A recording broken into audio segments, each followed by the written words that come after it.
experienced seeing her live at Wind River Casino November 2nd, 2006.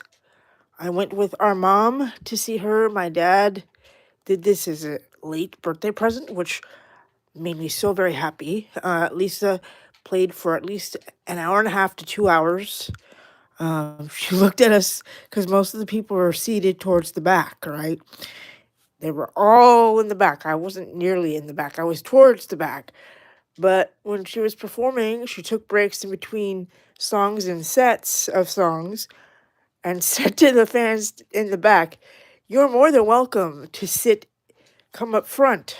Y- People here who work here will probably never let me perform here again, but I'll take that anytime."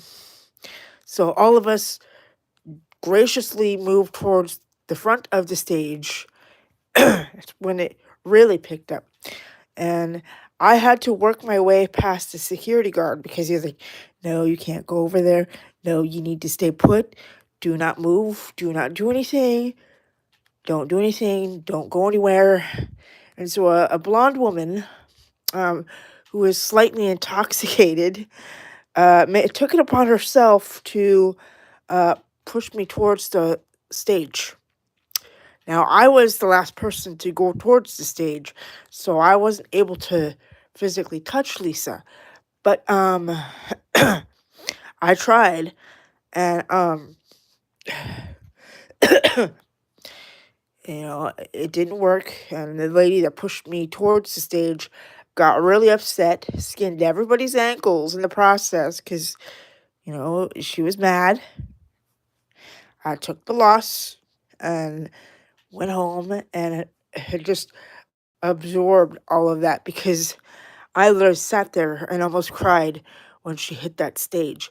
Our mom was like, "Are you okay?" I'm like, "Yeah, I'm fine." She's like, "Really? Because you look like you're about to cry." And I almost did. And that was one of my best experiences that I've ever had in my life because I got to spend time with her mom and she got to see Lisa Marie with me, because I preferred Lisa over Cher. And my mother was obsessed with Cher growing up as a teenager and going into adulthood, and I couldn't get away from that because it was ongoing. And so, you know, I saw her live. I got her first two albums. I played them nonstop, especially the first one because I used that to kind of escape my dark period of my life where I wasn't comfortable with myself. I was not happy. And so I used that as an escape. Um, Lisa had a way of getting her point across and making people severely uncomfortable in the process because she, like me, we both take after our dads. Our dads had this loving, charismatic thing about them. They could walk into a room and just have people look at them, and they could command respect without having to say a word. Anyway, both Lisa and I have that same vinegary, uncomfortable, sarcastic, dark sense of humor that we got from both of our dads. We both have our dad's personalities as well as our mom's looks, so people don't know how to approach us because of how we carry ourselves.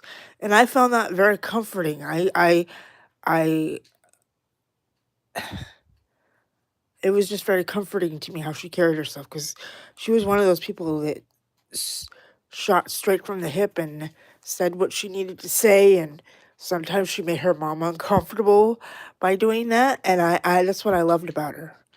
And I'm absolutely gutted that Lisa Marie's no longer here. She should still be here with her girls and enjoying her life and being in the moment, but we don't have her anymore. Graceland won't be the same without her.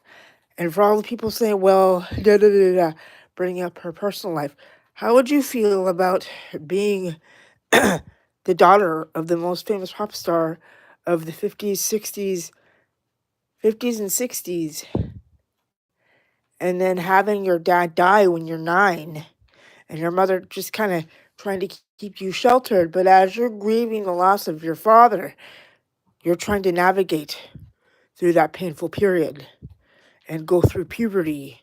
You reach adulthood, you get married, you have 2 children with your first husband. Your first marriage falls apart, and you marry the world's biggest pop star of the 60s, 70s, 80s, and 90s. And then that marriage gets called a sham, a publicity stunt.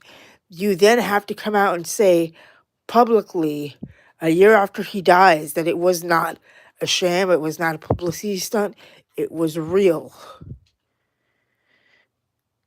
And then going through that process, you kind of have to find yourself and go away, because the people you thought you had around you could help you only ended up screwing you financially, because they took your generosity for weakness. You then end up having twin girls via C-section, and you have to take medication for after you have the surgery. But you become heavily addicted to that, and you have to go into treatment 4, 5 times. And then, years later, 2020, you lose your eldest son, your only son, to self-deletion at age 27, and you never recover from that. Lisa Marie never, ever fully recovered from that. I can't imagine being the most famous child of Elvis and having the whole world watch your every move. And now that you've passed away, everybody's sucking up to you. Interesting. This woman knew how to carry herself with such beauty and such grace. Other youngsters, the Kardashian Jenner clan, wishes this is the type of fame they had. I wouldn't, based on just seeing her go through that and her having to talk about it on numerous occasions, does not look perfect, does not look glamorous. This is the type of fame the Kardashian Jenner clan wish they had. You can't escape stuff like that. You can't. I don't care what anybody tells you. It's not glamorous. It's not cute. You're dealing with ugly, uncomfortable, sticky situations that you had no control over. Did I miss anything? We will never see another person like her ever again. I'm just glad I got to see her in concert and experience that. Now I will take that with me till the day I leave this world, because not very many people get to experience that. I was one of the lucky ones.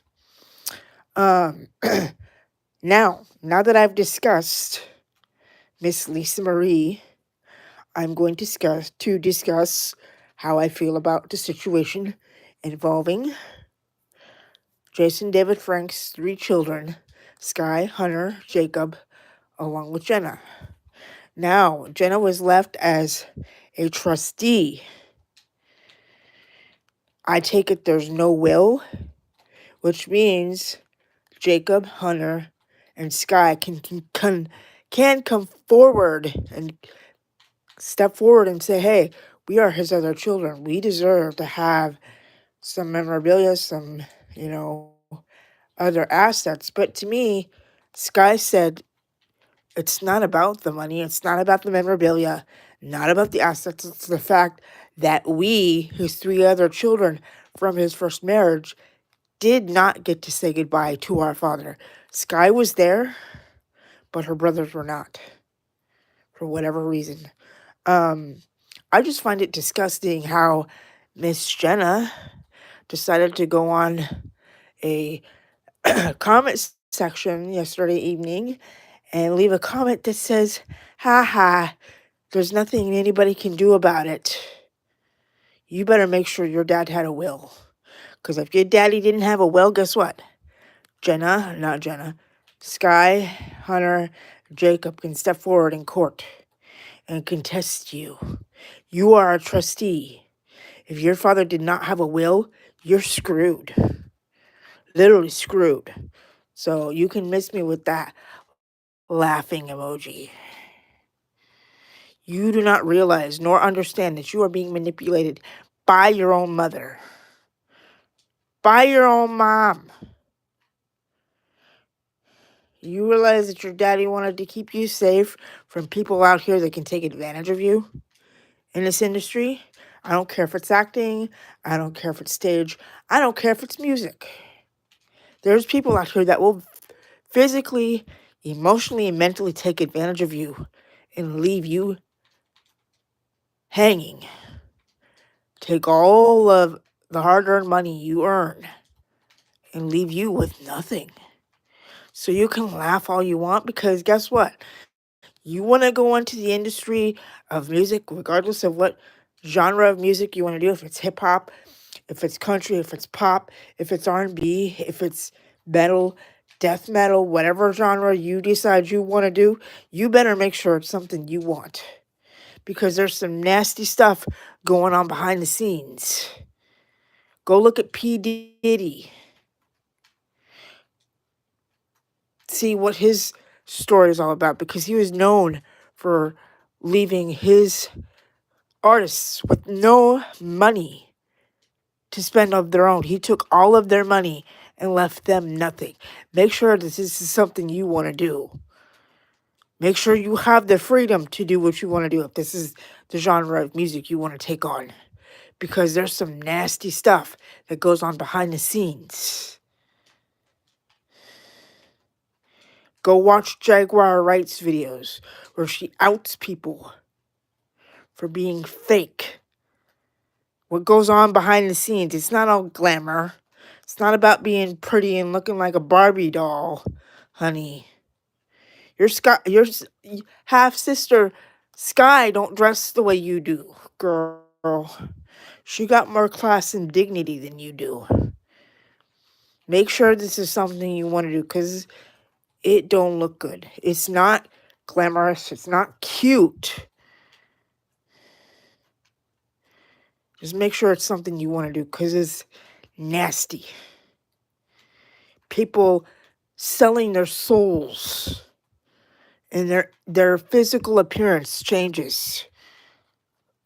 Look at rappers, Billie Eilish, Lil Nas, other artists that looked completely normal before fame. Then once fame hit, they look completely different. Look at Beyonce Knowles. Is that someone you want to take after? Because she's into some demonic shit. Is that what you want?